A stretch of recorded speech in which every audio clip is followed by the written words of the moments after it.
steps for the podium is, no, you should come up here, I think. For respect? Oh, it's an honor. I was going to say I'm delighted to welcome you all here today, but I can also see it's an honor to welcome all of you today. We're here to hear one of the latest, maybe the latest report of the Organization for Economic Cooperation and Development, done by their Center for Development, the Latin American division of the center. It's a very, I hope you all get a chance to read it. I have only read the summary so far. I did read the summary, though. And I think it's an important document. I think it's a very creative document as well. And, you know, it focuses very usefully, I think, on crucial that you need institutions to implement economic programs and economic policies and whatever. And in other words, the policies can be great, but unless you can implement them and make them attractive to people who use them and then vote in the next elections, you have a problem. And so it's a very useful recommendation, and I hope you all get a copy of the report. There were enough of them, right, Angel? Let me welcome our two major speakers, Adriana Ariasa, who's the macroeconomic specialist at the CAF, which is the Latin American Development Bank. Welcome. And Angel Melguizo, who's from the Development Center, the Latin America head of the Development Center. And we're delighted, you know, that you could come here in person and present this report. Thank you. Let me also just recognize quickly the supporters of this effort, which really very impressive. One is the CAF itself, the Latin American Development Bank, and we're pleased by that. Also the United Nations Economic Commission on Latin America and the Caribbean. We have with us Inez Bustillo, who's going to give a few introductory comments as well. Inez has been head of the Latin American office for quite a number of years. We won't mention how many because you'll never guess. And the European Commission as well, and of course the OECD supported this. Well, Inez, it's your turn, so come up, welcome here, and listen attentively.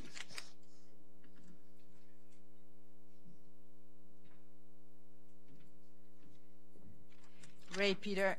Thank you very much. It's a pleasure to be here this morning. And I also would like to welcome you to this presentation of the Leo, as we call it in Spanish. This document is prepared by OECD in partnership with the CAF, the Development Bank for Latin America, and ECLAC, the Economic Commission for Latin America and the Caribbean. It was officially launched in Brussels, April 9. It was delivered at the Summit of the Americas last Saturday, and now we have the pleasure of also presenting here in Washington, D.C. at the Inter-American Dialogue. Each year, the Leo focuses on macroeconomic development and tries to focus on issues that are of relevance for Latin American and Caribbean countries, and with the intent of forwarding policy recommendations and contributing to the development of the countries of the region. The topic that the Leo this Leo 2018 focuses on is a critical topic. It's the issue of institutions and how institutions are working to deliver the type of public services that Latin American countries demand. As we all know, Latin American countries made a tremendous progress in terms of combating poverty and improving income distribution, particularly between 2002 and 2014. In 2002, close to 50% of the population was under poverty. By 2017, the number had considerably diminished close to 30% of the population. And what is something that has been all over the press is the rise of the middle class in Latin America. And you'll find that the document estimates the rise of the middle class and gives some numbers. But the rise of the middle class has come with aspirations, with a demand for better services, education, health, transportation, security, etc. So what the document finds is that there seems to be a disconnect between those aspirations and the capacity of countries to deliver. And one of the things that the document does is try to identify what is happening with the trust of the population in the delivery of public services, what is happening with the response of governments.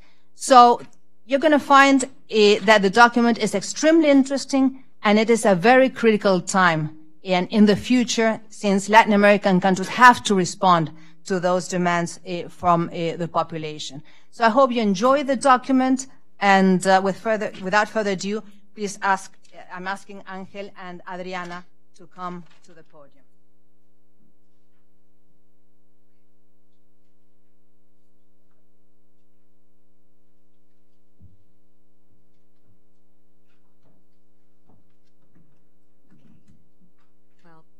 Thank you very much. It's a pleasure to be here again, and an honor. Thank you to the Dialogue for hosting once more this presentation of the LEO. This year, as you've heard just a few moments before, the topic is Rethinking Institutions for Development. And this is in partnership between the Development Center at OECD, CAF, ECLAC. This has been a partnership for a few years, and more recently the EU and another institutions, La Nación Nacional en Colombia, Universidad del Rosario, and of course IDB and Cooperación Española. So we have a very interesting group of supporters of this effort. So I'm just going to start summarizing the main messages that we have in this book. And what we have in Latin America more recently is that there's a growing disconnect between society and public institutions. If you look at what some polls have to say in Latin America, 75% of the population do not trust their institutions, the judiciary, the electoral institutions, or even the governments. And trust is at the core of any social contract, so that the governments can provide effectively the public goods that are needed for development. And if that breaks down, we have a problem in society, because citizens disengage from their duties. Tax morale reduces. They stop paying taxes. They stop perhaps checking on the governments, and that creates a vicious circle whereby governments have less resources to provide public goods, and then the quality of those public goods reduces, and then citizens, this feeds back into an even less willingness to pay for taxes and services in society. So we need to break down this vicious circle. And part of this development of this reduction in the trust of institutions in Latin America is due to things that Angel is going to be development. One of them is that the middle classes have increased in Latin America for the first time. The middle class group is larger than the people in poverty in Latin America, and that creates demands for public goods are different. The middle classes demand more quality, not just access to public goods. And their complaint is for the low quality of the services being provided. And on the other hand, more recently, Latin America, as we will see next, has experienced low growth and pervasive inequality, and that also has diluted this trust in public institutions and their ability to provide the public goods needed for these societies to develop. So the combination of these two things is weakening the social contract in Latin America. And one of the messages in the book is that Latin America must rethink its institutions so that this relationship between between the citizens, the market, and the states,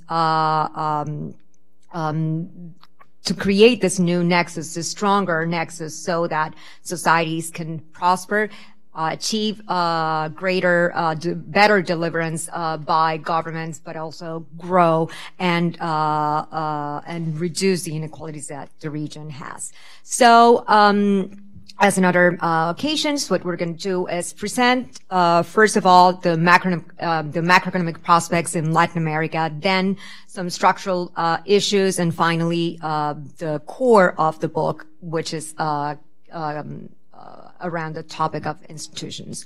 So what we see recently in Latin America is that the region has recovered from a 2-year recession after a protracted decline in growth rates. And the recovery that we see is cyclical at this point, meaning that the growth rates that we expect for the next few years is much lower than what we saw before. And this is due to structural reasons that we're going to address later on in the presentation. So yes, we have a recovery, but this is weaker than what we've seen before.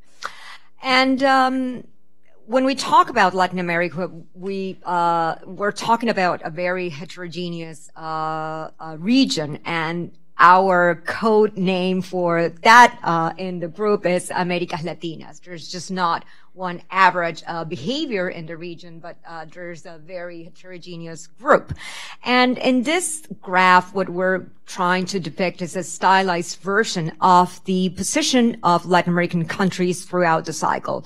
And a few years back, in 2016, we had that below that horizontal line, there are a number of countries with negative output gaps, and to the left, where we have countries in that sort of a declining side of the wave, that means that a lot of the countries in the region were facing a decline in their growth rates. They were on a downward phase where the output gap was increasing, whether other countries were just recovering. And an interesting fact of this is that most of the countries where output was reducing were countries in South America, the large commodity producers, and this stand for the large decline in commodity prices around that time, whereas the countries in Central America, Mexico, that are more linked to the cycle in the U.S., were somewhat recovering. But from that difference a few years back, what we have now is a sort of a mild generalized recovery in the region where the output gap is closing in most countries. And this is very good news. So what is behind this recovery? Well, first of all, as you know, we're talking about most Latin American countries are small, open economies, and whatever happens in the international context is going to affect the region. So one thing that has helped the recovery in the region is the recovery of global trade. In this chart, what we see is that since 2017, global trade, volumes of global trade have increased. They were very subdued before. They were growing around 1 or 2%, and last year volumes of global trade grew at about 6%, even larger than global GDP, and also in values due to the recovery of commodity prices. And that, of course, translated into something beneficial for Latin America. What we see in this chart is that the demand for exports from our main trade partners increased in values, mainly from China because of the recovery of commodity prices, but also in volumes from our different trade partners in the U.S. or the EU. There was a recovery in trade volumes as well. So this was this propelled growth in the region. Second, this took place, and this is something interesting, in spite of increasing measures to hamper trade. After the global financial crisis, the mood towards liberalizing trade definitely changed in the world. And what we see is an increase in the number of measures to hamper trade, to hamper migration, and to reduce also investment, FDI. And a lot of these measures have to do with non-tariff measures. We can think of phytosanitary measures, etc. But this, however, increased and was even larger than the measures to liberalize trade. So in net terms, we had an increase of these measures to sort of curtail trade. However, these measures had a limited impact because what we saw is that in spite of this, trade increased. And here we're not talking about tariffs or a trade war or a breakup of NAFTA. That's another thing, and we're going to address this, that risk later on. But however, these measures are there. And also, they were applied to Latin American countries. And what we saw is that since last year, there was a net increase in trade and measures that limit trade to Latin American countries. So far, this didn't have a major effect, but these other protectionist measures that we're going to talk about later could have a large impact in the region. The second factor that helped Latin America recover was that in spite of the Fed increase in interest rates and cutting down on its balance sheet, there's ample liquidity in global financial markets still. We have that the Fed started to increase rates, but we also have that the EU still is keeping rates really low under quantitative easing going on in the European Union. And that created an environment where global volatility was low throughout this period. We're having bouts of volatility at the time when people are adjusting their expectations towards the pace of increase in interest rates by the Fed. This year, in January, we had a bout of volatility, an adjustment, a correction in the markets after that. But even in spite of those spikes of volatility that we see in the markets, we see that the global appetite for Latin American assets, which we can measure in the chart on the right in terms of the spreads of the region, has remained strong. Okay, whenever say Argentina issues that, whenever Uruguay or many of the countries in the region issue that, there's a strong appetite for these assets. And the consequence of that is that since last year, capitals flow into the region recovered. Financial conditions eased a little bit last year, mainly through portfolio issuances, mainly debt issuances, but also FDI with the recovery of commodity prices, investment to mining projects, investment to oil projects improved throughout the region. And this is the one I was going to talk about. The last factor that helped Latin American countries recover was this sort of a mild recovery on commodity prices. What we have here is that this is some sort of a Goldilocks level of prices for oil, agricultural goods, and base metals, where the countries that import them do not have a large cost that could hamper their growth, but at the same time, the levels are high enough so that the producers find it easier to balance their external accounts and their fiscal accounts. So this has also has been a factor helping the region. What are the risks to this baseline scenario of recovery in Latin America, even at some lower rates? We're going to see several of them.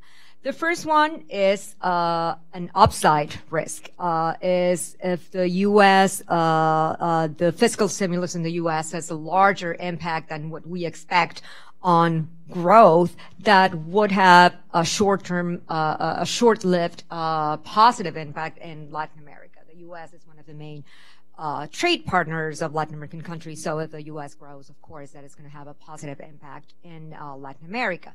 The second risk is downside risk, is a steeper increase of interest rates by the Fed would have an impact on the amount of resources and the cost of resources that the region faces, and that could have a negative impact on Latin America. There are a number of countries with current account deficits, and they're going to find it harder to finance those deficits, and thereby they're going to have to cut in demand, and that will have a negative impact on growth.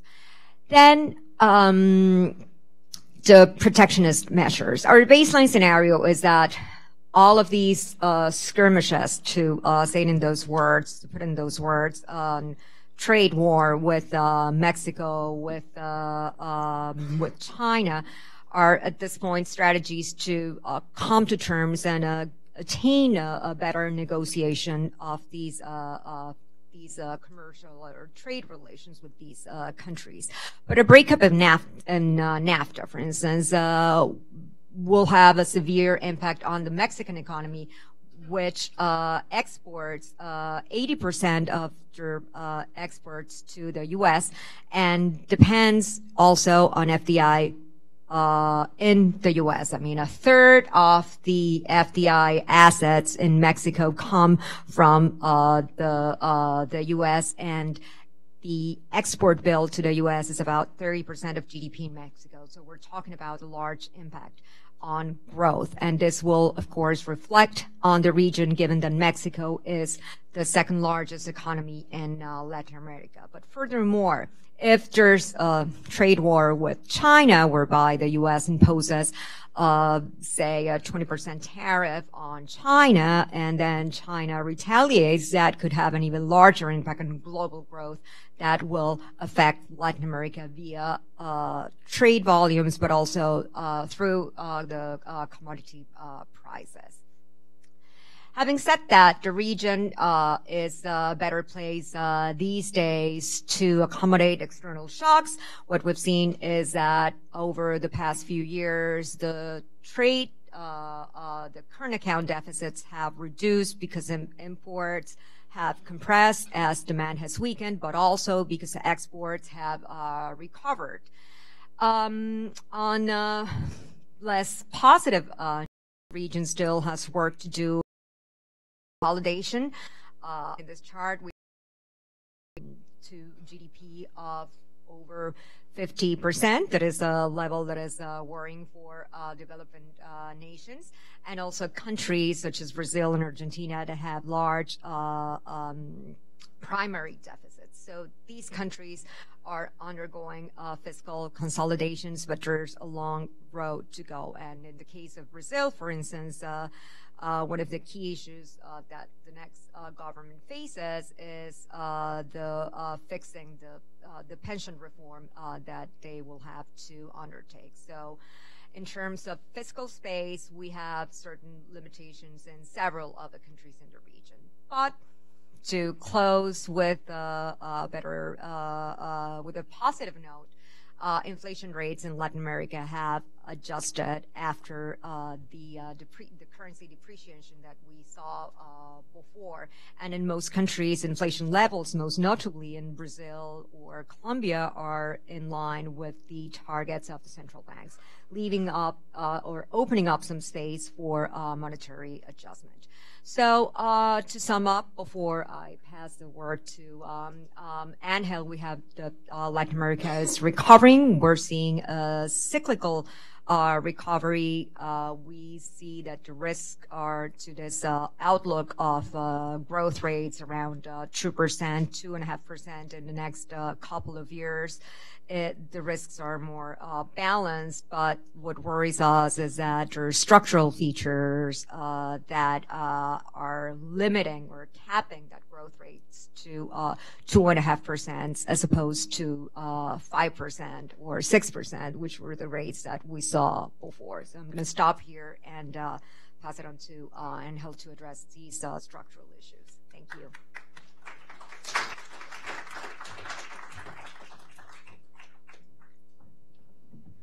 was incentivizing the applause to get an applause also at the last part of my presentation. No? So Latin America is really enjoying now a cyclical recovery. And as we see it here in this Latin American Economic Outlook 2018, is that there is a window of opportunity. There's a window of opportunity in a region that it's growing at, again, over 2%. That might be growing close to 3% next year. So this, combined with the fact that we have a wave of presidential elections, general elections in many countries in Latin America, are, let's say, the time to address some of the structural challenges that Latin America has had for decades, namely productivity and inclusion. And for them, we'll try to convince you that institutions, and very particular and very specific recommendations on institutions, may be especially effective in these times to address both a weak productivity and low social inclusion. In terms of productivity, there's no doubt that we are losing the game. Productivity in Latin America was half the level of the productivity in the US in the 50s, and today is 1/3. So not only Latin America hasn't catch up with the US, but it's really below. And this is also the case versus OECD economies, and this is also the case versus some competitors or partners in Asia, such as South Korea or even China. China today, productivity per worker in China today is exactly the same as the productivity per worker in Latin America today, with really contrasting trends. So why is it the case? Why is it the case that productivity is so weak in Latin America for decades? What we see is that this is very much at the root of what we call the middle income trap. The fact that most Latin American countries were as rich or even richer than Asian or European countries in 1950. This was also the case in 1980. In 1980, almost all Latin American economies and European and Asian economies were middle-income economies.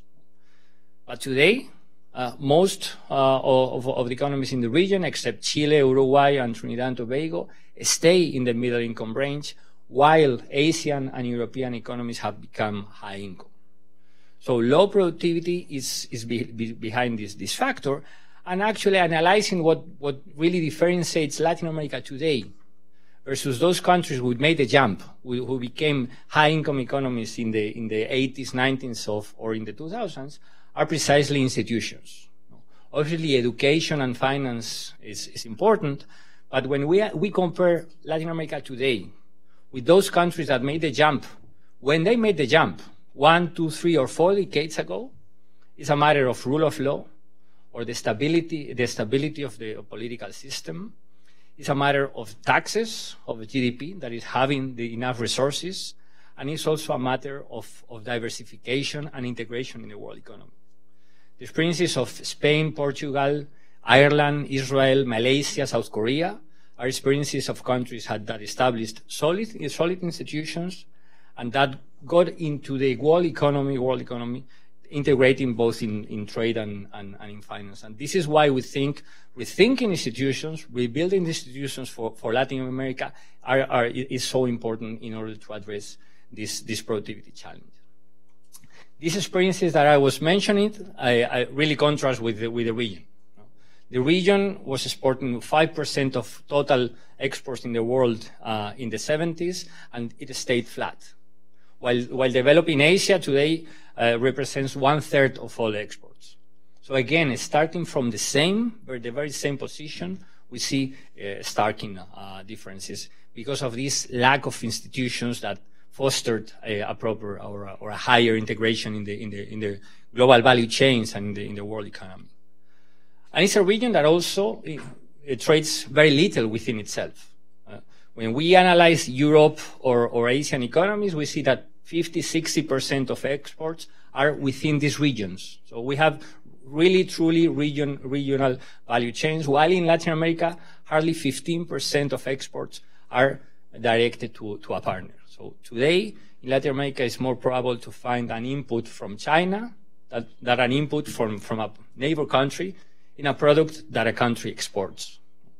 So this is why we think that institutions are so important for the productivity challenge that Latin America has, because we see the evidence in other regions that building these institutions made the case for jumping even more easy.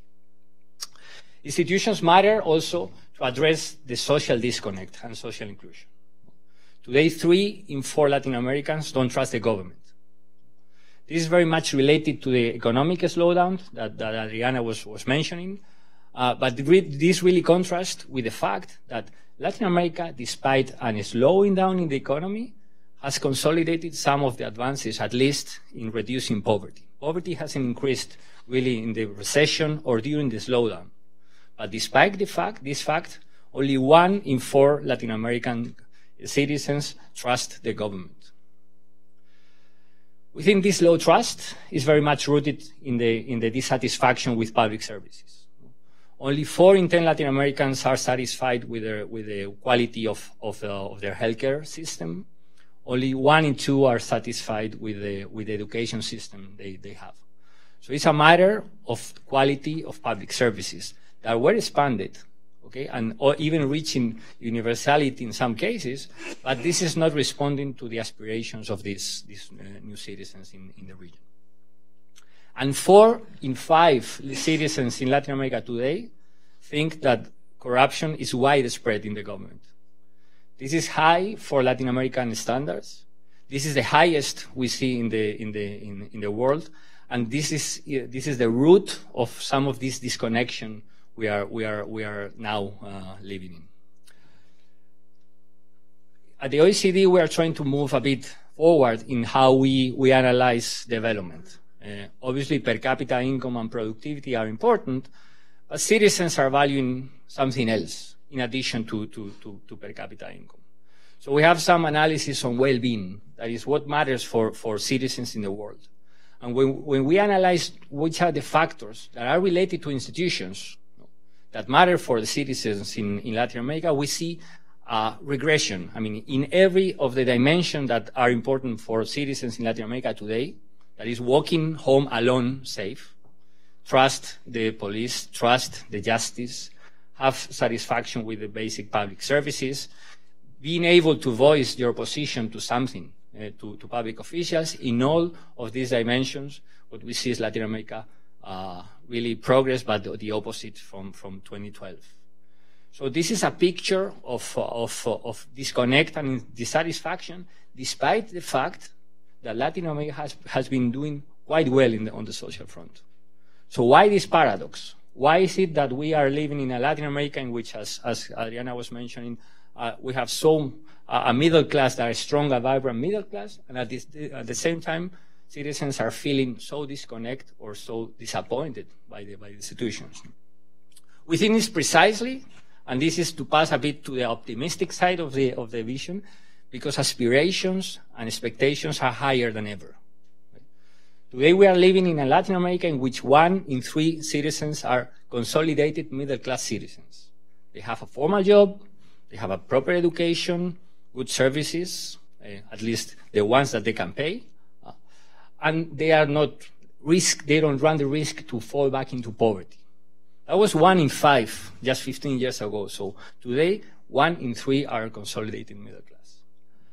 And today, 4 in 10 are what we prefer to call the vulnerable middle class. They are not monetary poor, but still they face some vulnerabilities. But we have 70% of the population in Latin America today that are not poor and that belong to some group in this middle class, either consolidated or vulnerable. So why is it that being this the data we have, the perceptions are so weak?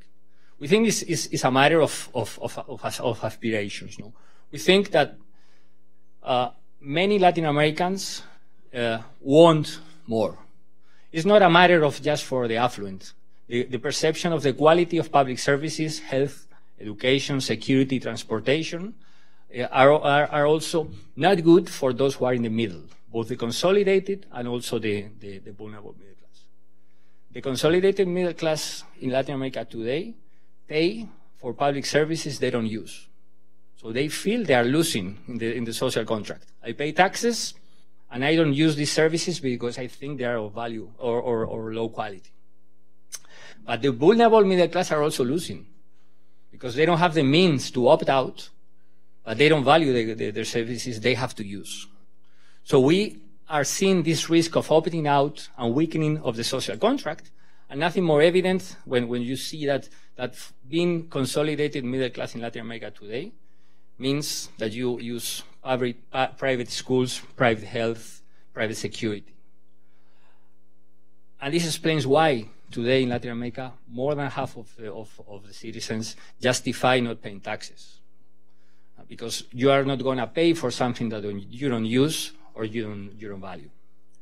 So now is the time. Now is the time to translate this energy and this satisfaction and some of the good progress that Latin America has done in terms of economic growth into a stronger productivity and a stronger inclusion. And this is why we think that focusing on institutions and precisely to rebuild a nexus between the states, the markets, and the citizens will be so fruitful in the area, in the times that we are living.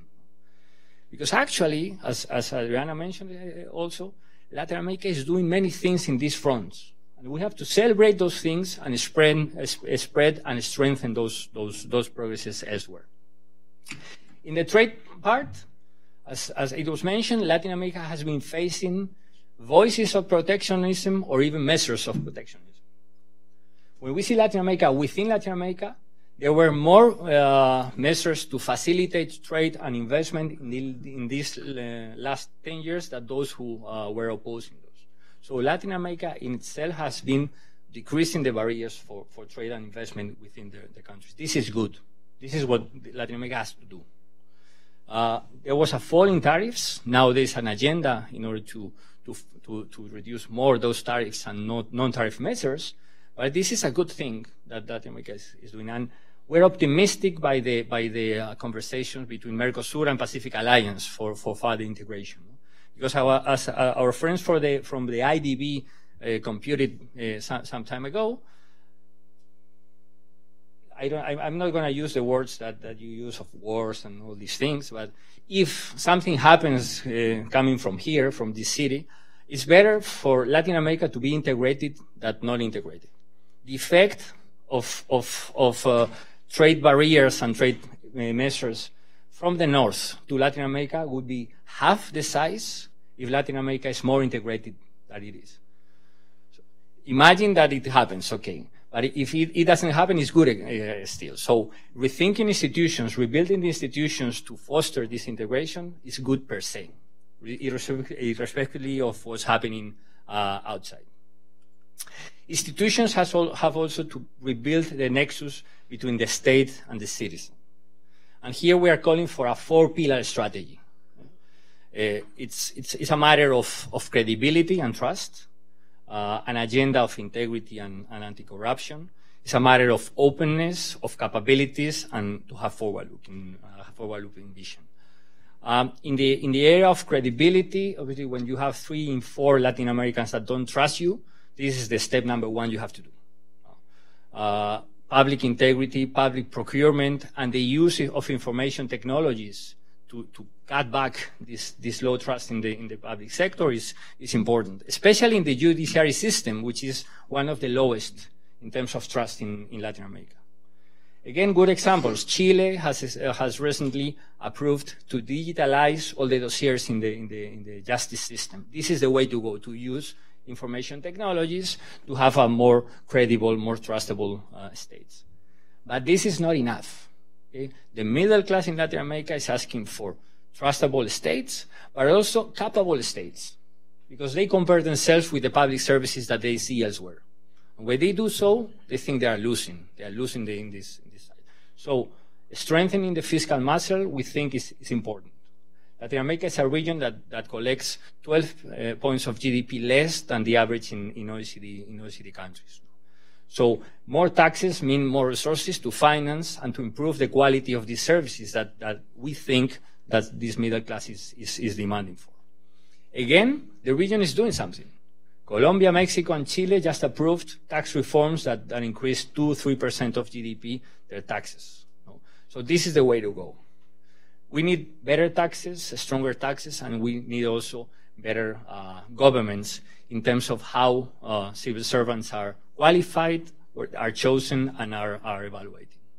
And also, we need to use those resources better, because it's not just a matter of having more taxes, but also to organize the use of those resources better. And this is why we think the stronger centers of government are as those we are seeing in Peru or in Argentina, or how to manage the cycles or evaluation and decision in the area of infrastructure, as we are seeing in Colombia with Sinergia, or in Jalisco in Mexico, are good examples that are happening today in Latin America, and that might be spread. Third, openness. Open government is fashionable, okay? So almost every government has an open government strategy. And we think it's good, but when we talk about openness, we talk about open also the decision making. We see elsewhere, on the streets, in the cities, a lot of entrepreneurship, social entrepreneurship, that is basically compensating the fact that public services are not good enough. So they compensate that by designing something. So what we mean by opening is opening the decision making and including this entrepreneurship and these ideas within the public services that the states and the governments provide today. Innovations labs are those who are seen in Quito, in Ecuador, in Medellin, in Rio de Janeiro, or in Montevideo, are we think good examples. And also, obviously, the use of big data. But still, again, we are the OECD. We ask a lot. So we have to ask more. So it's openness, but it's something else. And it's the fact that today also citizens demand governments that provide with the skills and the jobs and the opportunities of the future. So this is why we think it's important to have some planning decisions of where do you want to take your country to in 15, 20, 25 years. So it's openness and also a forward-looking vision. So let me start concluding by quoting one of my favorite singers, who is Leonard Cohen. Leonard Cohen, the Canadian, said that there is a crack in everything, and that is where the light gets in. Okay? We see a lot of cracks, a lot of light that is starting to get into some of these challenges that we see in Latin America. First, we see a middle class, a population that is demanding more. This is the first time in the history of Latin America that we are seeing this demand. This has to be good. No? Secondly, we have the best institutions in history. In many of the countries, they are detecting corruption where they weren't detected before. We have planning, we have centers of government, innovation labs. So we have better institutions than ever. And also we have the power of technology. No? Technology and the use of IT is more accessible than ever. So these are the cracks where we think that the light might get in. This combined with the fact that Latin America is finally recovering. We have been presenting this Latin American outlook with worse economic forecasts for 6-7 years. I mean, this is the day in which we say the next year is going to be better, and the presidential elections are the way to go. If we combine these cracks with some of the ideas to rebuild institutions, both on the trade side, to really integrate more the region and better the region, and to rebuild the nexus with the citizens, with open, capable, trustable, and more forward-looking states, we think this is a good opportunity to address finally the structural challenges that Latin America has had, productivity and inclusion. So thank you very much, and we're looking forward to the debate afterwards.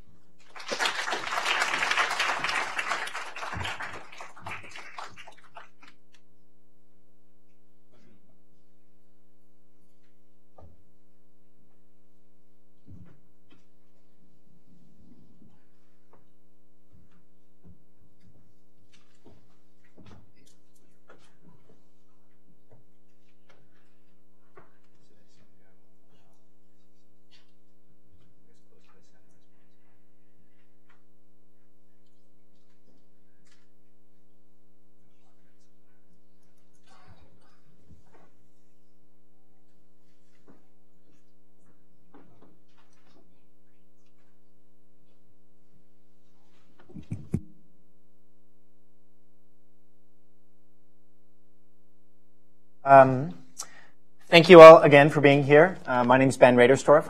I'm a program associate with the Rule of Law program here at the Dialogue. Again, congratulations and thanks to the OECD, CAF, and all of the other partners and supporters in this report and in this event today. We're lucky and thankful to have a tremendous panel of experts from different sectors to respond to some of these conclusions and recommendations and think about how we apply this tremendously good analysis to a more real-world context.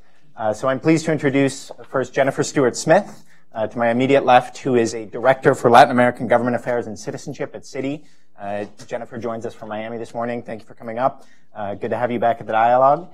Next, Carlos Santiso is Division Chief for Innovation and Citizen Services at the Inter-American Development Bank.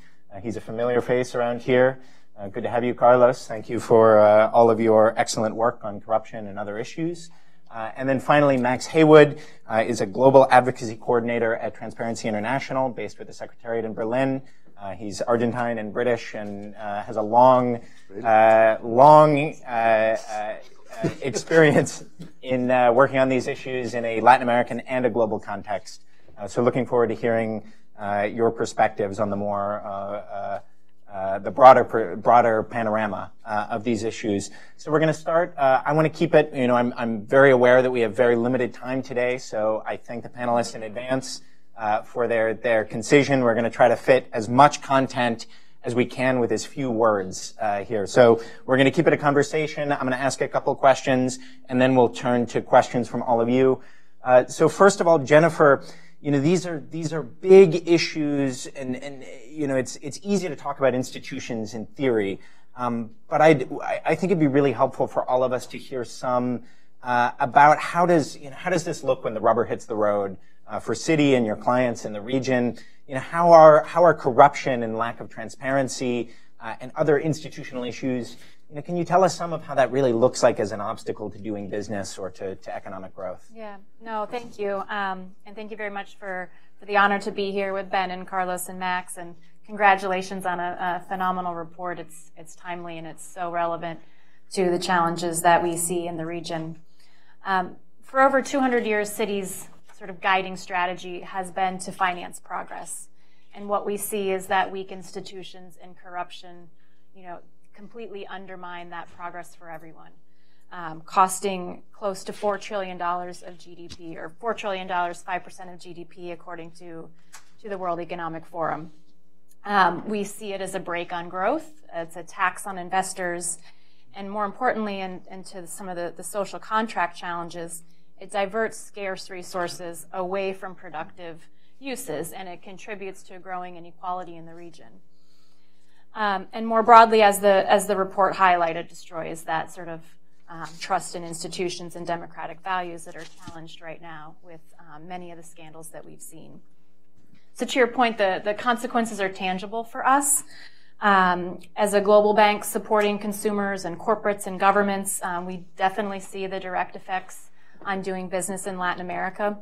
I think at a foundational level, investors need stability. They need clear, enforceable rules and investor protections. And as Peter mentioned at the onset, it's one thing to have good policies, but it's another to enforce them and to enforce them evenly. And we don't quite see that to be the case in Latin America writ large. In the global competition for capital and for returns, obviously the absence of rule of law and weak institutions affects how we invest. Where we invest, how much, do we enter, do we grow, do we shrink, do we exit? And while we're seeing some real concerted efforts in Latin America to improve the environment and some evidence of it actually working in certain markets where the system is working, the implications can be middle long term too, as a lot of the charts showed the differential between growth and the different regions. So if we take the infrastructure sector, for example, the corruption scandals that have brought many of those projects to a halt, the financing to a halt. And these are projects that are fundamental for long-term growth. They're fundamental for job creation and productivity. And investors and financial institutions, governments, multilateral organizations are really having to rethink how how they get comfortable with these types of transactions. And we've been sort of starting discussions over the past few months around the need to create a set of core principles for infrastructure due diligence, something akin to the Equator principles for social and environmental risks, to really start asking the right questions and getting access to the right information. And then sort of on the flip side, among our most serious obligations as a bank is to ensure that the financial sector and the financial system isn't used for illicit activity. Strong regulations, strong enforcement, particularly in the anti-money laundering space, are critical for that mandate. And we've seen some of the effects of a disconnect or an uneven application of those standards in the region on sort of the deleveraging question, right? Financial crime highlights the need for greater information sharing between the public and private sectors because each holds important information that the other doesn't. And unless you see the full chain, it's very difficult to tackle that. I'd say the last piece on sort of how we think about it and how we look at it, the inappropriate movement of money in the public sector is fundamentally enabled by legacy manual cash-based processes, right? And we estimate that a mere 10% improvement in digitizing financial flows could put $1 trillion into the formal economy globally. So at Citi, as we thought about our role in helping to advance integrity, we recognize that digitization capabilities that the IT sector and ITC technologies can bring, we noticed that the application of those technologies, the combination of those technologies could potentially create game-changing solutions that many of our innovative clients would be interested in adopting. And we knew at Citi that we had sort of the global reach and the capabilities to catalyze some of those. So we embarked on a landmark public-private partnership to create a global open innovation challenge to identify or crowdsource the best technology solutions to promote integrity. And we were joined by some of our strategic allies like MasterCard and Microsoft, IBM, and others, and over 80 governments, NGOs, and multilateral institutions that were instrumental to the program's success, including the Inter-American Development and the dialogue. It sparked the interest of over 1,000 individual developers, tech startups, and established tech firms to submit solutions to 73 pain points that we sourced globally. And from there, we sort of went through a process of analyzing those solutions, putting certain companies and developers through a massive, robust 6-week acceleration course to bring those concepts to life. And ultimately, we ended up with 213 finalists who showcased their solutions in 6 cities globally. And what we saw in terms of the application of these technologies, from artificial intelligence to biometrics, blockchain, and others, a couple of examples from the region. So in Argentina, Tenaris is helping ensure integrity in public tenders and contracts. It's a blockchain-based system that's being used by private companies, including one of the largest banks in Argentina. And Fatico created a citizen reporting app that crowdsources data about public infrastructure and public services, which I think is a great example of how the disconnects that we talked about earlier between the citizens and the services is a really powerful tool. And I think I'd just close by saying what was remarkable about this exercise and what was remarkable about Tech for Integrity is the ecosystem of stakeholders we created, who now have a way to come together that they didn't have before, breaking down those barriers between the communities and allowing the innovation to surface.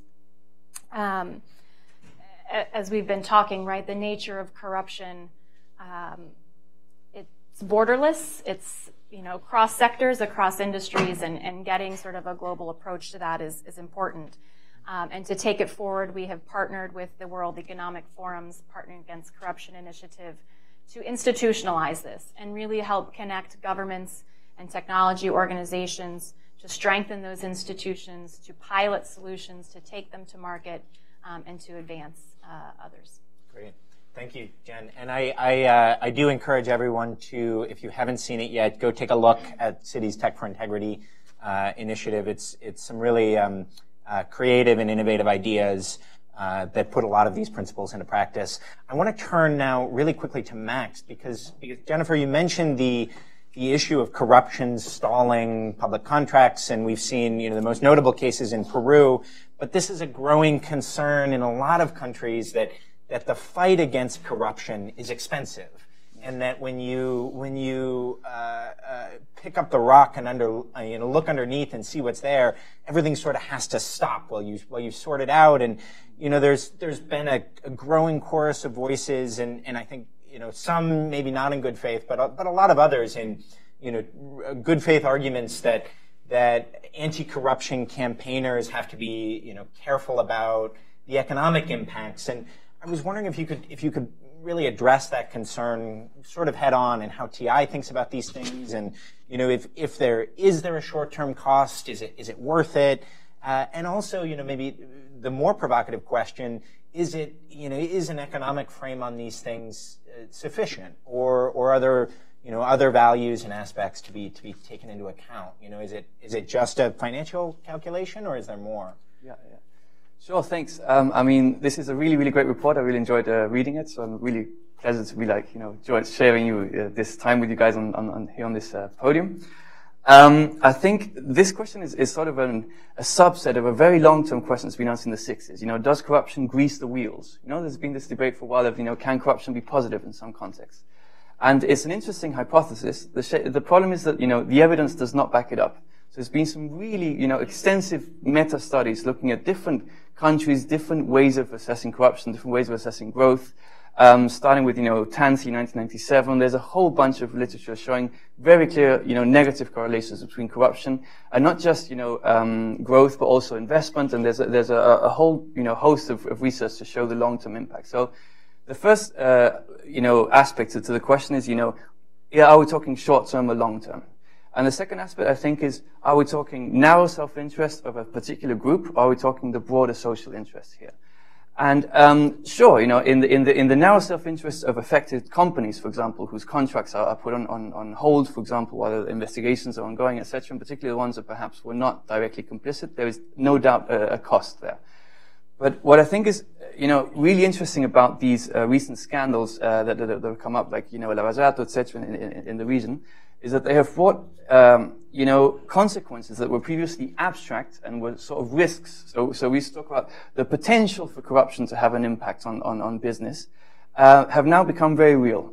And this is a very powerful driver for change, because, concerns that are cited in the report, for example, about the slowness of the judiciary have been around for decades. When I was, doing a macroeconomic research in Argentina in the early 2000s or something, there were reports from the 80s talking about this stuff. So, these are some very long-term concerns. And suddenly having powerful actors, powerful construction companies, and, who suddenly it's brought home to them the costs of that previously perhaps more abstract, issue is a really powerful force for change. So, if we take the foot off the gas now and say, okay, this is slowing down investment and infrastructure, and is having an effect on GDP, that sort of impetus and drive for change and concern to implement these institutional reforms is also going to drop. So I think it's essential to keep the pressure on these, not just these cases in themselves, but also the message and the forward-looking signal that it's sending, and the impetus for change in broader institutions. Great, thank you. And Carlos, I want to turn to you, connected to a lot of what Jennifer said. I'm interested, one, this report inside and out. You were, I understand, pretty instrumental in helping reflect on some of the conclusions and supporting some of the work. So, one, just your more immediate reactions to the report and some comments. Maybe you can tell us a little more about your thoughts about the methodology and the sort of solidness of the conclusions. But also how does work like this end up guiding an institution like the IDB? And, what are the lessons, not just for the member states that you work with pretty directly, but also, for multilateral institutions? How can can banks and other multilaterals play a more active role in promoting this sort of progress? No, thanks, and thanks for the invite as well, and really congratulations to the team, to the OECD, the CAF, and CEPAL for this. This is not only an important report and a very good report in substance, but it's also a very timely report. Last week, the Summit of the Americas adopted a renewed commitment to improving governance and fighting corruption. And I think that sends also an important signal that the region is committed to tackle these challenges, and therefore the report comes at a really good time. But it's also calling for action, and I think that's one of the three takeaways I want to emphasize.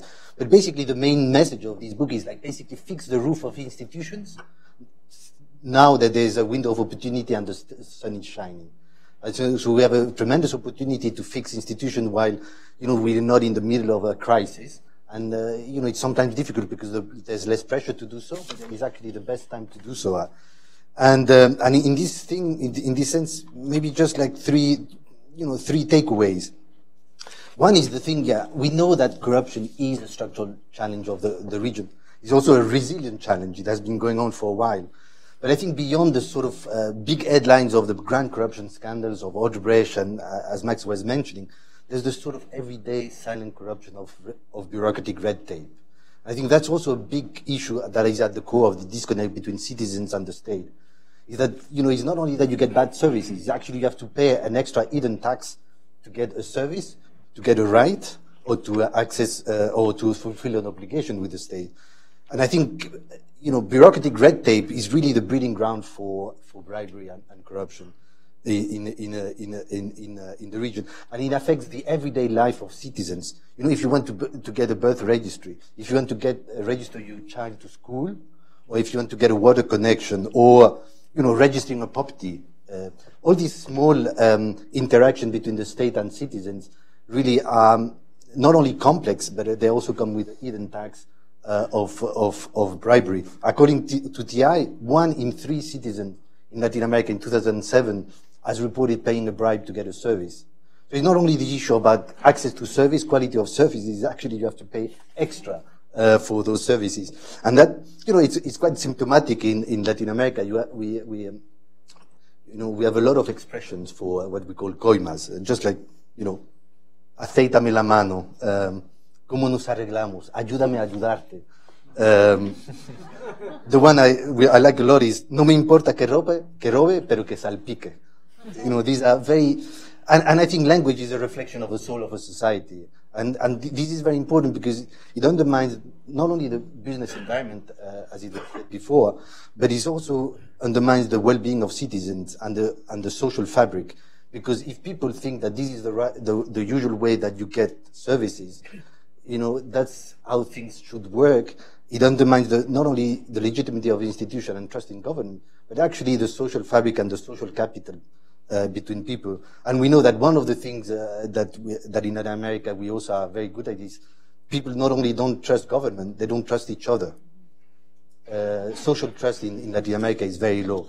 So I think one important takeaway is how you tackle this silent corruption of bureaucratic red tape or this everyday corruption. I think that's important.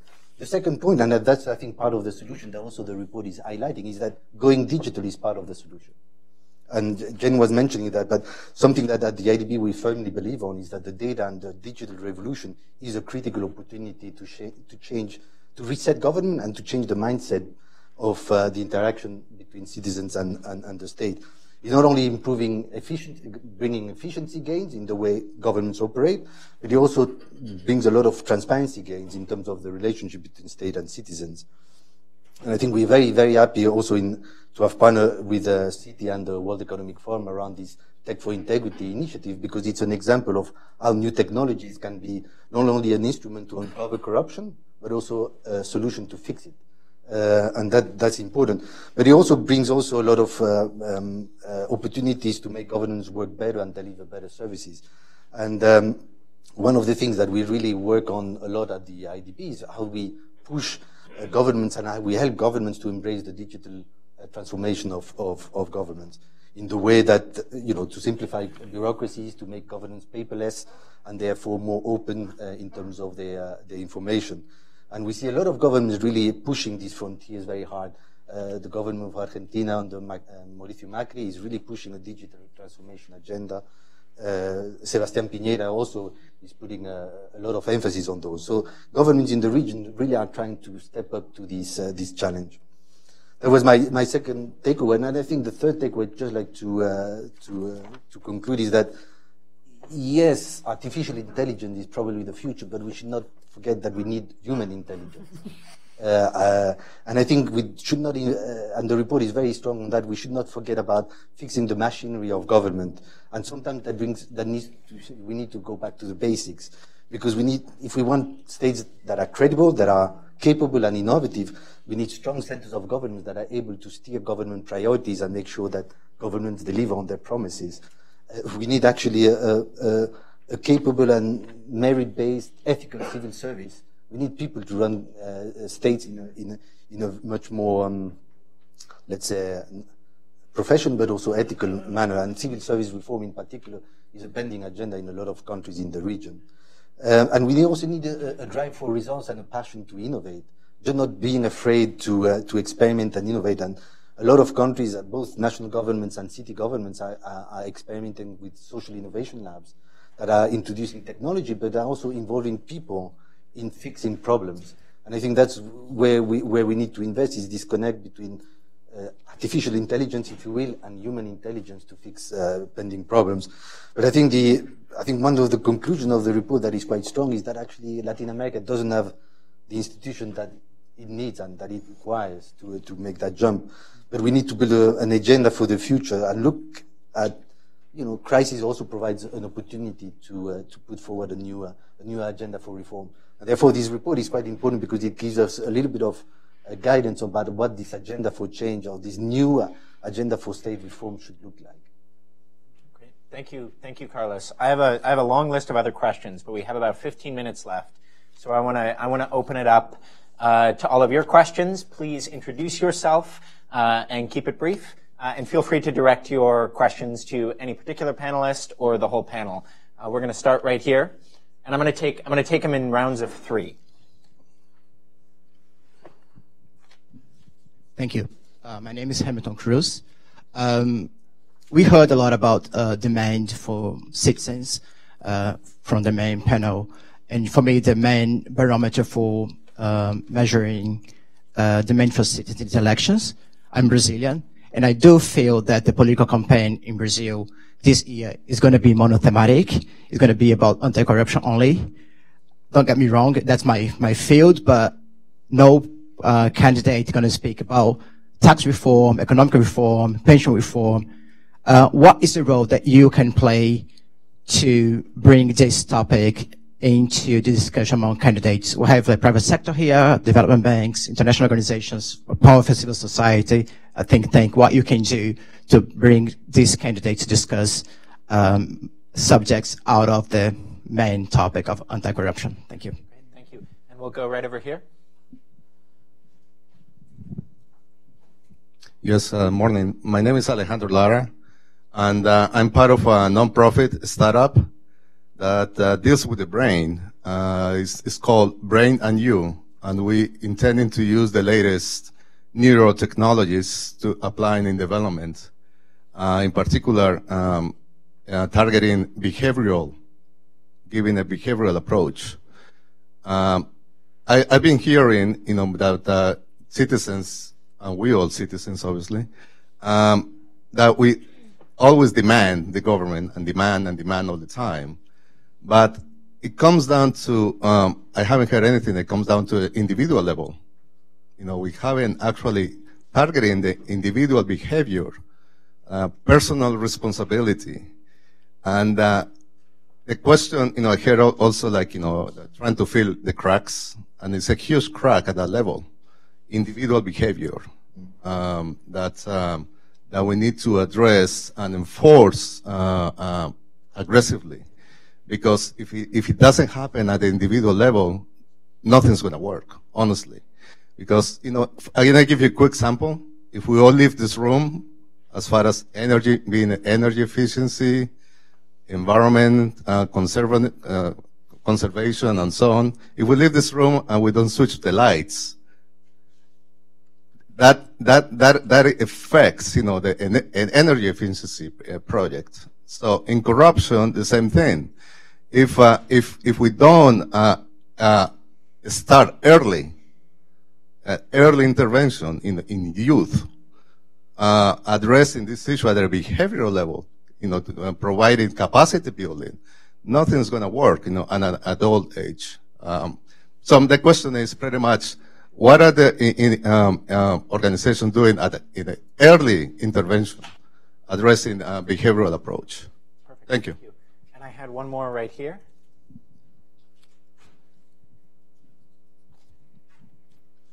Thank you so much. My name is Robert Panzer. I'm part of Carlos Santiso's team at the Inter-American Development Bank.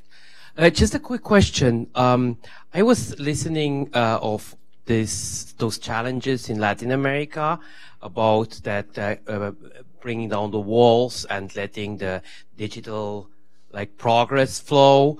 I was wondering how much you get, how much interaction you have from the European Union, the European Commission.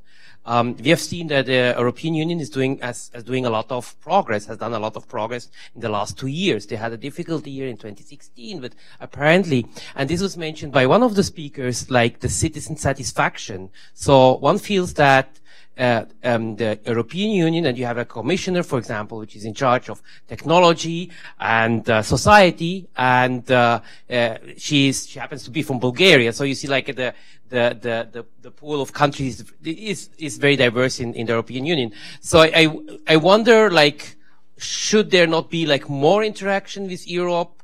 Should there not be more lessons learned? What can be taken over from Europe to Latin America and the Caribbean? Thank you. Great, thank you. We'll turn in whichever order our panelists want to go. I want to add one small note to the first question, which is, I think, an elephant in the room in some of these conversations. What about the more anti-system reactions to corruption and integrity challenges? Not just citizens demanding better governance, but perhaps citizens considering throwing the governance out. How do we grapple with that challenge? I could start with the first question. I think what a successful candidate would do or should do is to connect the corruption issues with the economic issues and draw those parallels and the linkages between them. Because when you look at the polling and some of the surveys that have been done around what's your top concern, it's one or two, economy and corruption. And I think, again, a successful candidate is going to link those two together and create a narrative around growth and transparency. I think on the third question around bringing in more global players and the influence interaction with Latin America, I think that's precisely what we're trying to do with the World Economic Forum and with Pachi, to create this kind of global platform where solutions from around the world can be accessible by other countries and other markets, and creating that ecosystem and helping it flourish. Because a lot of the technology and a lot of the solutions that we're seeing, they're coming from very small startups and very interesting project that you're working on, and established tech firms from all corners of the globe.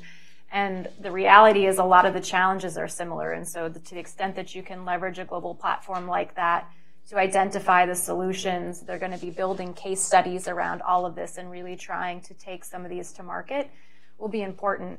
And I think the last piece I'd say is the private sector has a pretty important role to play in that. Because a lot of these solutions have to be onboarded by governments, and you have to strengthen the capacity of the institutions to manage that process, and we have a role to play in that. Maybe I'll just take the second question, because I think just like to be brief as well. But I think there was really an important question about the role of civic education, basically, and social norms in the region. I think the Summit of the Americas in the declaration really put an emphasis on the need of rework the social fabric through civic education programs in particular, and getting cognitive education for before preschool. I mean, that goes to that level. And I think there's a lot of effort in the governments in the region to also test that, behavioral insights into public policies. You have a lot of experiments that are quite interesting. For example, in Uruguay, they're trying to look with the Social Innovation Lab about the factors that explain violence against women and domestic violence, which is really an important problem in the region. In Chile, their labs is also looking about what explains the difference between the reality of crime and homicides and the perception of insecurity that are very high.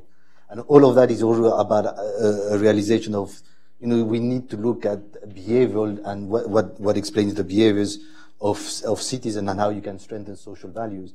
I think, for example, in Colombia, they also have a lot of interesting things in the anti-corruption space, where they look about if you can use a little bit of nudges in reputation of people so that people will behave differently. And the point of what you make is really about the need to complement this issue around the social contract broadly with the issue of the social capital that is behind that. And your point was really important, and a lot of governments in the regions and a lot of institutions are really interested on how you can complement these issues around digital government with behavioral insights, and we can nudge both of them together. I think there's a lot of potential there to understand more behaviors. And that goes back to the point that I think one of the critical challenges we have in the society, in Latin America, is not only trust in government, it's really trust between people. If you don't trust your neighbor, you will not trust the police. And I think that goes back to the last question about others. There, Latin America is really an outlier. In Europe and Asia, interpersonal trust is much higher. So I think that's an important point. Yeah, I think sort of the core of the question is about, holding the political class to account, and how to drive these reforms forward. That, the many tools that we've discussed here today, how to take them to scale. These isolated examples from a few cities, how to multiply them by hundreds or thousands even. And, talking about these things, you often run into the question of political will, which is kind of a catch-all phrase of where the political will come from. And one of the key challenges that we haven't discussed yet today is the issue of the ruling class, and or we can call them elites. We can use the top 1%. We can call whichever definition we want, and offshore holdings, which in Latin America are extremely high. So there are very credible estimates from Superman, who works with Thomas Piketty, very recent data showing between 10 and 60% of GDP in Latin American countries is held offshore. We're talking investments in Cayman, etc. And this has a host of effects. I'll just mention one or two. The first is the risk of conflicts of interest and corruption directly being channeled through these offshore holdings. But the second is an effect of even further removing decision makers from the consequences of their decisions. So we were talking about the capacity to private health and education, so that kind of removes your incentive to fix the public system. But if you multiply that to actually having your assets and your wealth outside of the country, we have a huge issue here. And again, and going to the second question about what individuals can do. A core thing here is that we're at a stage in the anti-corruption sort of fight where we have many of the tools. It's not that we need more tools to tackle it. So the question is, and we also have commitments from governments and from different actors who have said, we will take action, we will implement these tools. So the next phase is about holding decision makers accountable and saying, hey, in your political platform, you said you would do this and that reform, and I'm here to ask you why you are not doing this. And just give one very brief example from Argentina. There's a Twitter user called #Abdon, and his thing is every day he reads the Boletín Oficial, which announces the official decisions made by the government, and he points out issues of, direct contracting or suspicious procurement and that kind of thing. And he's an amazing resource. He has thousands of followers and journalists. When he took a break a few weeks ago, people were going nuts because he's kind of the only citizen in the whole country, apparently, who really takes the time to read these hundreds of PDF files that come out every day. And that's just an example of, one person who can actually make a huge difference by making these kind of contributions to hold governments accountable. Great. I'm going to turn very quickly to a quick comment from Angel, and then we're going to take a couple more questions. Yeah, very briefly. Well, a bit of self-promotion would be how should we do it? Well, this is why we did this Latin American Economic Outlook, to try to reach and to widen a bit the message and not just a political campaign on fighting corruption, but something else. But That would be a bit optimistic, but this allows me to recognize the work of Carlos Santiso's team in this report. I'm Spanish, so we are not that close as Latin America, recognizing things that I would like to recognize a la Latin Americana, that the great work that we do. No, but let's shift from motion more to the content. More instruments. We have been too focused on economic instruments, economic tools to analyze topics, and psychology and technology allows to go a bit beyond. So we are trying to widen the instruments that we have to analyze these issues. Secondly, narrative. We lost the narrative. People don't understand us when we write and when we communicate most of the time. So we have to reach the citizens because they speak a different language that we do. And the third one is where I have an idea is how to fight fake news, big data fake news. I don't know, because more information is not more knowledge. We know that. So how we can do it to take advantage of the good things of the big data, and with simple messages and simple tools, with wider instruments, convince and drive the dialogue. This is, I think, at the forefront, and this is where we need all the effort, and this is why we need multilateral development banks, the private sector, and the leading policy and do tanks in the field. Ben, I just wanted to briefly address your big question about the anti-system talk. I mean, this is something we've been dealing with in the region for a long time. In the advanced countries, this is something more recent, but I mean, a couple of decades ago, the trust in political parties in Latin America was very low, and it is still very low. So we had candidates from not the traditional parties winning elections. I mean, right now we only have perhaps just in Mexico with the president from one traditional political parties, but in the rest of the region is really different. So this has been a challenge to institutions throughout the region, because in many cases, with weak institutions, what we've had is that this can be very and deleterious to the institutional fabric of countries. So with new elections, there's a new opportunity to strengthen the institutions that we've tried to build over the past few years in order that these candidates from not the traditional parties perhaps cannot change everything and overhaul the entire systems with not very positive consequences. We can hope. Ines, did you want to? Yeah, just briefly. The challenges are huge, but also I think we have to recognize the many advances that have taken place. And Carlos was alluding to that. For example, in terms of transparency, throughout the region, there have been tremendous progress. And technologies we have to be very optimistic about technologies and the commitment of countries to advance. Right now, for example, in Cartagena, Colombia, is the 6th ministerial meeting of the Information Society, and they're trying to adopt a 2020 digital plan. So I'm very hopeful about the promise of technology and the fact that there have been tremendous advances in the past years throughout the region. Great, thank you. Well, we're just about at time. We can maybe take a couple more questions if that's okay. Feel free to sneak out the back now if you have to go. It's 11 o'clock. We're going to take one question here and then one question way in the back. Hi. My name is Maha. I'm a project assistant at National Democratic Institute, and there's been a lot of talk about technology and the role of technology. And I recently attended, through Tech for Integrity and Digitalization, and I recently attended a speaking on the monitoring of electoral monitoring missions. And one of the questions that they had was the role of technology there. And so the metaphor, I believe, was that technology had to be the icing on the cake and not the cake itself. Because one of the concerns that was brought up was that in a country that I do not recall, one of the concerns that they had was that by introducing technology too early, it actually undermined the trust in the actual mechanism itself. Because they didn't have like a broad understanding of exactly what that technology, like how it worked. So my question here isn't so much, can we work with technology or should we work with technology, but more like the point of introduction for that technology, and how that's going to look like in the process, and how that's going to go hand in hand. So does that come before civic education? Does that come after the establishment of, trustworthy institutions. And so where exactly does that fit in this process? Because, I mean, looking at it, and I know it's not quite as linear, but if it were, where exactly would you, I mean, how would you see that in order is my question. And then the final question in the back corner.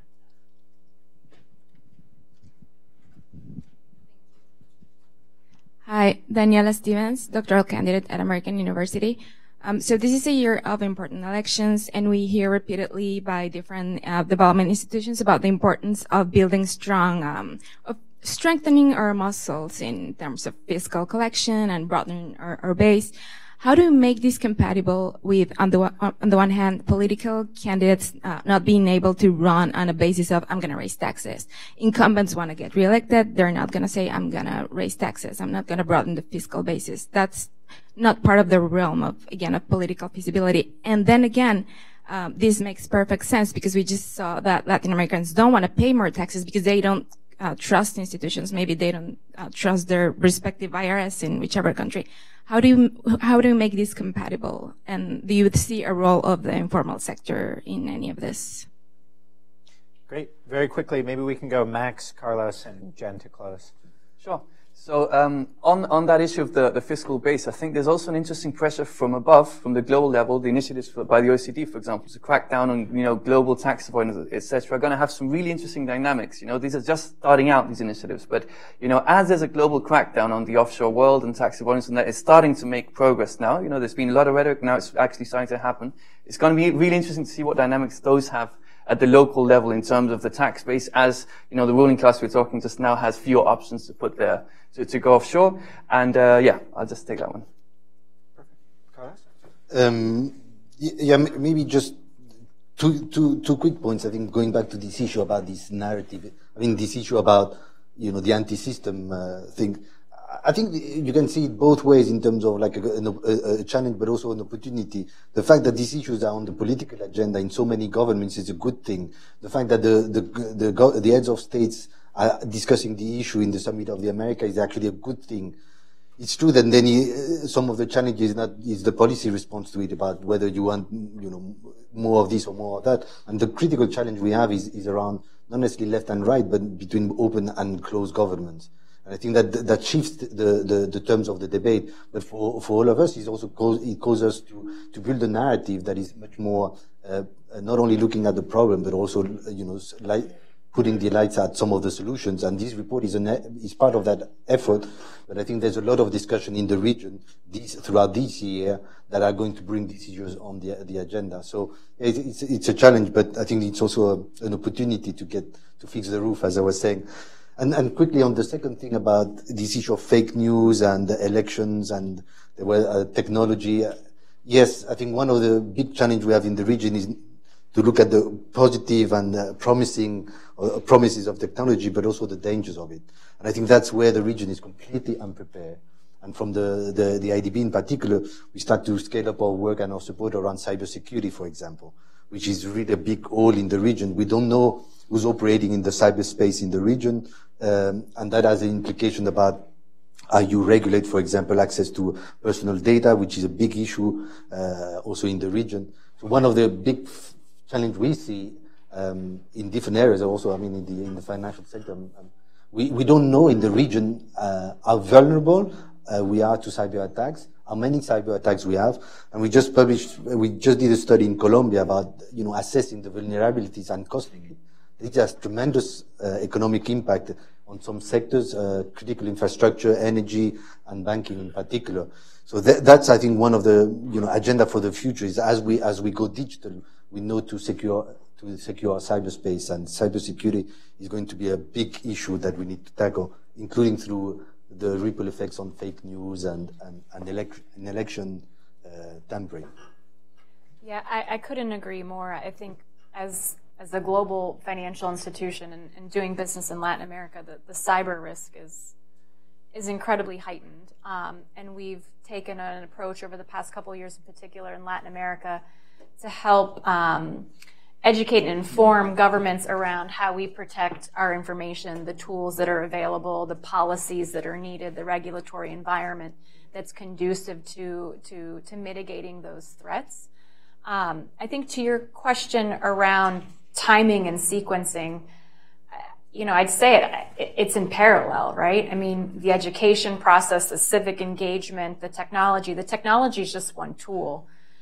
It's, certainly an important tool and a powerful tool, but absent the stronger institutions and the right laws and citizens engaged, it will create some of the challenges that you mentioned. So I think it's in parallel, and it's just one of the ways. And then with respect to the fiscal issues, I completely agree. You're not going to have many candidates running on a tax-raising platform. But I think there's a tremendous opportunity, and I know the OECD has been doing a lot of work on this as well, around improving the tax collection and the efficiencies within the fiscal system. So for us, as I mentioned earlier in some of my remarks, the digitization of public sector flows. So to the extent that they are digitizing how they collect their payments, their tax revenues, customs revenues, all of that can be digital to where you reduce the openings for those resources to be diverted elsewhere. So I think there's tremendous opportunity in that space. Agreed. Well, this has been a superb discussion. My thanks and the dialogue's thanks to our three excellent panelists, Jennifer, Carlos, Max, also to Angel, Adriana, Ines, all of the other collaborators in this event, and for all of you for joining us this morning. There's been a lot to cover. I think we got our content to word ratio very high, but I think we need to continue to have more forums. We could have a separate discussion on every issue raised today. So look forward to seeing you all here again soon. Thank you all.